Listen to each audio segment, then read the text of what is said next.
JT Gautreau is in our studio. You may know him from his YouTube channel called Vigo's Dad, in which he talks about Poland, his life, but also gives really good advice and recommendation about Polish culture, which are worth, I think, getting to know if you are a foreigner. Please give him a warm welcome. Hi, it's so nice to have you here. Dzień dobry. Dzień dobry, yes, that is right. Thank you very much for the invitation. That was your song, actually. You covered a song by Dawid Podsiadło, Mało Miasteczkowy, and we will touch upon this topic about your musical chapter in life later on in this interview. But now I just want to talk with you about your life in Poland. What brought you here? Because you're originally from the Dominican Republic. Tak, dziewczynka. A girl, yeah. So my wife is Polish. We met many years ago in Spain, and then we had a brief gap for 7 years where we were not a couple at all. And somehow we reconnected in 2011. And since then, just start chatting and talking. And I was asking her so many things because at the time I did not know too much about Poland.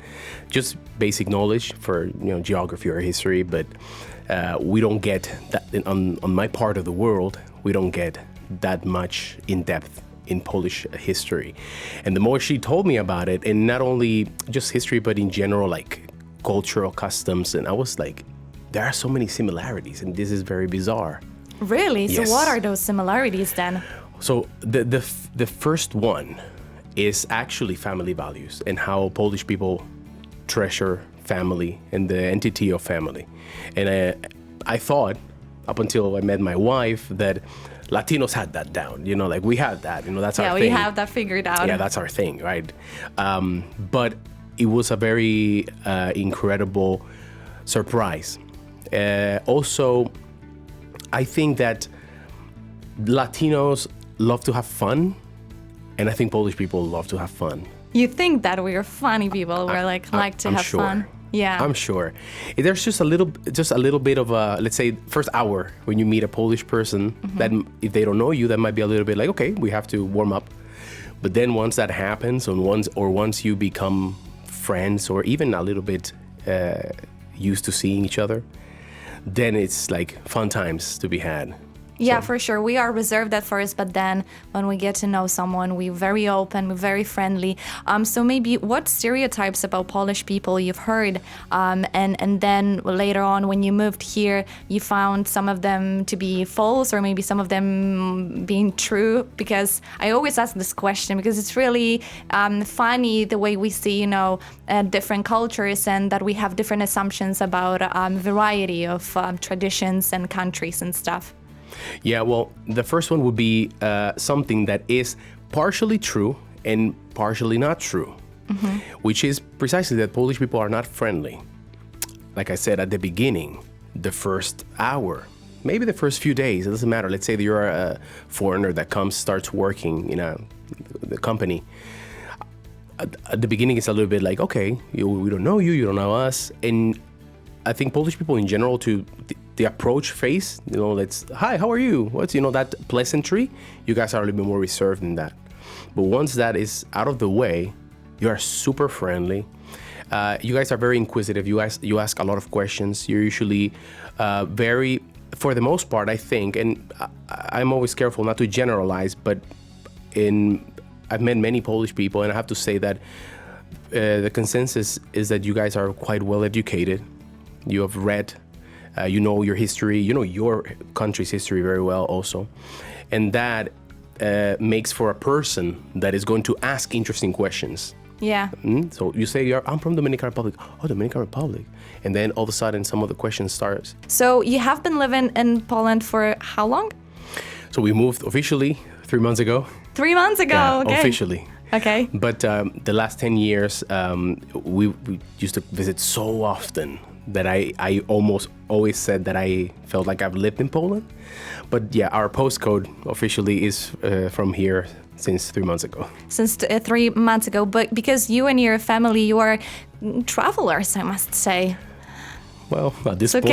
Can you tell us about the places that you guys lived in?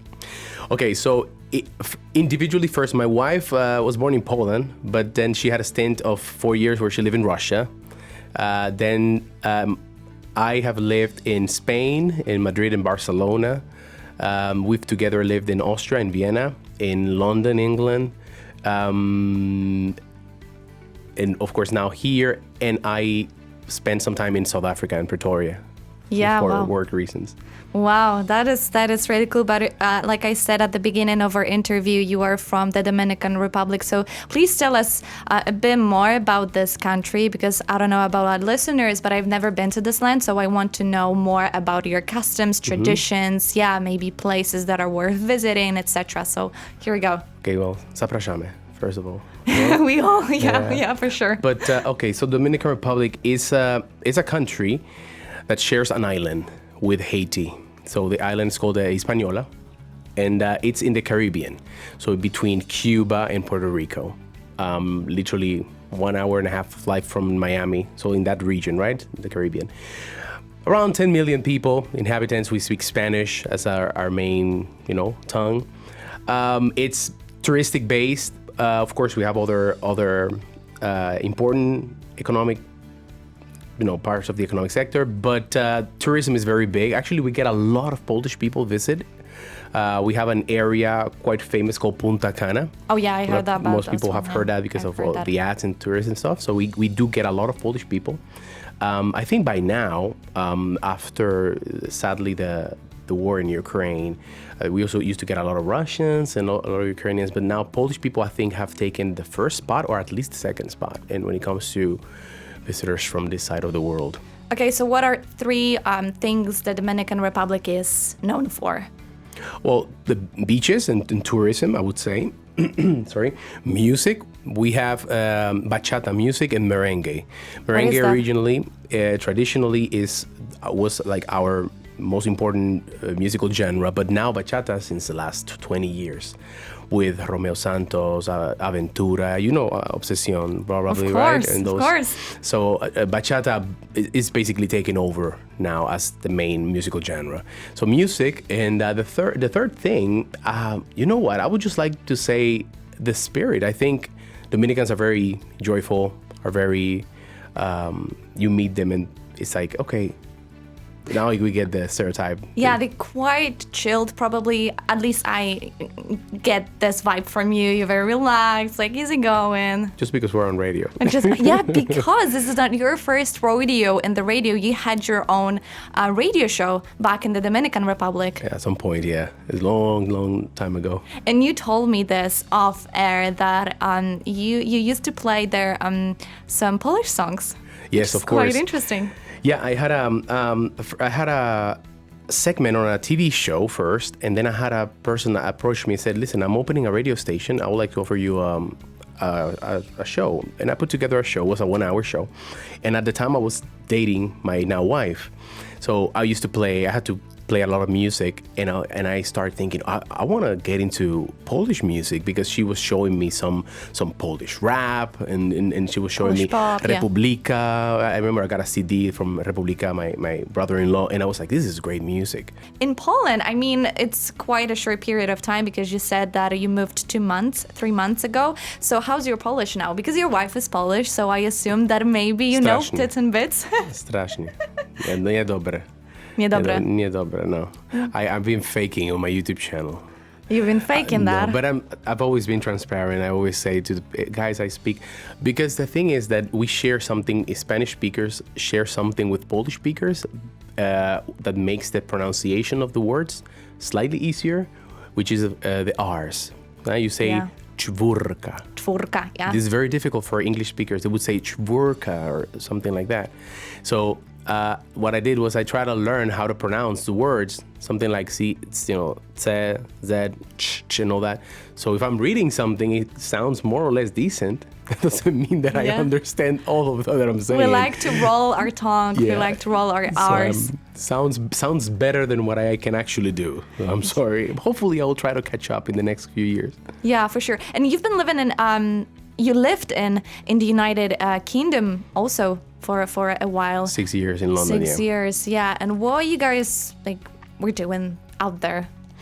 Okay, so after Vienna, we moved to London. I'm a musician. I've been a musician since I was 12 years old. And when you think of a music industry, like, okay, so where could you go in Europe to try to have a best chance of making music? Well, London comes to mind, or at least it came to mind 5, 6, 7 years ago. And we did that, thankfully. We were able to go there. I played a lot of shows. I collaborated with a lot of musicians, released several singles there's all on Spotify, just JT Gautreau. But what happened was that in 2018, my son was born. And obviously you have a small baby, you take some months. I try to be a present father. So after that first year, I was like, okay, I'm ready to jump back into the water, keep playing shows and all that. I had a band. And then 2020 happened and the pandemic. The pandemic hit up, yeah. Yeah. And sadly, that kind of like ruined a little bit things, because you cannot go out to play music. And I'm a live musician. Like, I love recording music, but what I like to do the most is to play live. So it made no sense to me to just keep releasing singles and stuff and not be able to play those songs. So as part of the whole mayhem that the pandemic was, my wife and I decided, like, okay, a lot of things have changed. We used to be able to have our in-laws who are from Poland, visit us in 4 or 5 hours. They would be from their house into our house in London, and that was not able. We were not able to do that anymore. So we were more and more secluded and alone, and we decided, okay, maybe it's not a bad idea. I've always loved Poland. I've always really loved Warsaw ever since I came in 2012. So my wife was like, hey, I'll be up for that, and we took the jump and we moved here, and that's how we ended up here. But London was home to some degree. It's still home in our home, in our heart. But yeah. JT Gautreau is in our studio, and some of you may know him from his YouTube channel called Vigo's Dad. So yeah, tell us a little bit about that, because maybe our listeners are not quite sure what this name stands for. Yeah. So Vigo's Dad is literally, as it sounds, my son's name is Vigo. I am his dad. But in Poland, Vigo's Dad sounds like Bigos Dad, which I get a lot of comments. the food, right? Yeah. Bigos. Well, Vigo's Dad, the channel started precisely after the pandemic. I had to, like I mentioned before, I had to stop playing music and all that. And I can never say that I felt depressed, but I felt pretty sad. Mm-hmm. And I was like a little bit like, this doesn't make sense. And my wife actually suggested, Carolina, my wife suggested, she said, maybe you should, I always have a camera in my hand, and I'm the type of guy that I have like 60 or 7,000 pictures on my phone. You're a vlogger. You're a vlogger type. I don't know. It's at least I like to document, with images and stuff and videos. And my wife was like, maybe you should start a YouTube channel and, something. And I was like, oh, that doesn't sound like a bad idea. And we went out one day. I remember the three of us, with this very camera I have here, went to a park in London, and I made a video about something that surprised me in Poland, something like that. Because I said, okay, if I'm going to make YouTube videos, I'm going to do something that I'm interested in, which is multicultures. We are a multicultural family, and I don't want to talk about Dominican Republic because I know Dominican Republic. I want to do a you want to explore? Channel. Yeah, I want to learn. I want to learn with my channel. Like, if you see any of the videos that I release, I try to make sure that I don't sound like I'm an expert on doing anything. First of all, if I don't know, I research and I learn with the people that are watching.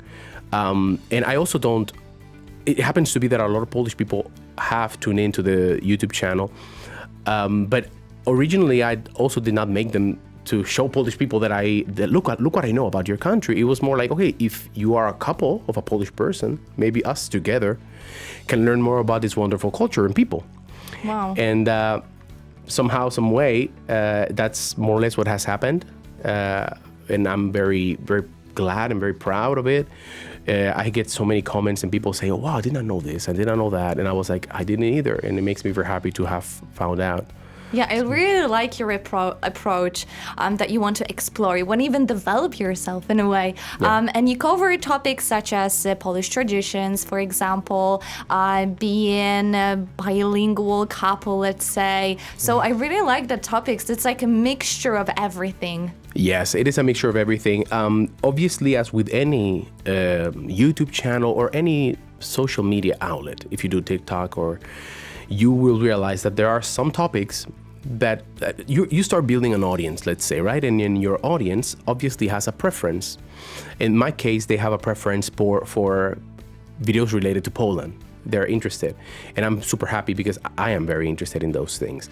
But I try not to just do that. So sometimes I will make a video about Dominican music, or sometimes I'll make a video about raising children in multiple languages, or my wife and I will make a video of, I don't know, about dating advice that doesn't work or something. Yeah.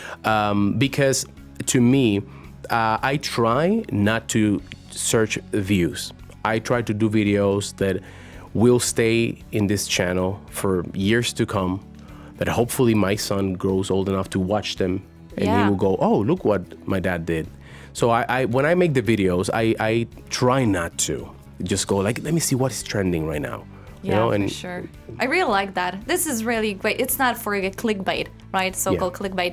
So the last question will be, I'm not going to be really original because you covered that topic. So it's going to be, what are the important lessons that you have learned from Poland?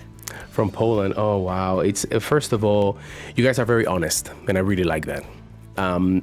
It's not that in Latino culture there's not honesty, because there is honesty, but we have an approach where we don't want to disturb you. We don't want to tell you, if you invite me to your house and say, oh, listen, come over, and I have a plan. I don't want to make you feel bad, so I will probably say, oh, great, when, what hour? In my head, what I'm thinking as a Latino is, how am I going to get out from this problem? Okay. But I cannot tell you in your face. Polish people are very like, oh, I'm sorry, I cannot do that. Yeah. But that is not rude. That is actually honest. And that honesty starts from something as simple as that to literally knowing if a person is being upfront with you and other bigger things. So I like that. I like honesty. So honesty, that's the big value. I really like that answer. And JT Gautreau was our guest here today. I'm so sorry. I mean, not so sorry, but I would love to talk to you more, and I hope you will come back in our studio. So thank you so much. You have a meeting with your fans at 3 p.m. So you better get going. Thank you so much. Bardzo dziękuję.